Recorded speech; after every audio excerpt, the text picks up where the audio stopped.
Hi எல்லாரும் எப்படி இருக்கீங்க? இன்னைக்கு மண் சட்டியில் வெண்டைக்காய் குழம்பு தான் வச்சுருந்தேன். ரெசிபியை உங்களோட இன்னைக்கு நான் ஷேர் பண்ணிக்கிறேன். இந்த குழம்புக்கு நம்ம ஒரு பேஸ்ட் வந்து அரைச்சி ஊற்ற போகிறோம். அதுக்கு ஒரு கடாயில் எண்ணெய் விட்டு ஒரு 15 சின்ன வெங்காயத்தை நல்லா வதக்கிக்கலாம். 1.5 கை அளவுக்கு தேங்காய் பூ, ஒரு 4-5 முந்திரி பருப்பு எல்லாத்தையும் வதக்கி ஆற விட்டுருங்க. வெண்டைக்காய் இந்த மாதிரி குட்டி குட்டியாக கட் பண்ணி அதையும் எண்ணெயில் வதக்கி தனியாக வச்சிடலாம். இங்கே ஒரு மண் சட்டியில் எண்ணெய் விட்டு கடுகு, பூண்டு 4 பல், பெரிய வெங்காயத்தில் அரை வெங்காயம் தான் சேர்த்துருக்கேன். குட்டி குட்டியாக கட் பண்ணி சேர்த்துக்கோங்க. 2 ஸ்பூன் அளவுக்கு தனியாத்தூள், 2 ஸ்பூன் அளவுக்கு காஷ்மீரி மிளகாய் தூள், ஒரு தக்காளி பழம் எல்லாத்தையும் வதக்கி இந்த மாதிரி எண்ணெய் பிரிஞ்சு வரணும். அதுக்கப்புறமா அரைச்சி வச்சுருக்க பேஸ்ட்டு 2 கப் அளவுக்கு தண்ணி சேர்த்து தேவையான அளவுக்கு உப்பும் போட்டுக்கலாம்.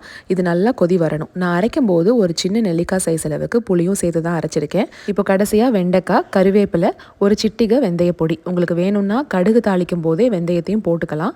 நான் பொடியாக சேர்த்துக்கிறேன். தேவைப்பட்டால் வெல்லமும் சேர்த்துக்கோங்க. செம்ம டேஸ்ட்டாக இருக்குங்க. செஞ்சு பாருங்கள். நம்ம நாளைக்கு ஒரு ஷார்ட்ஸில் பார்க்கலாங்களா?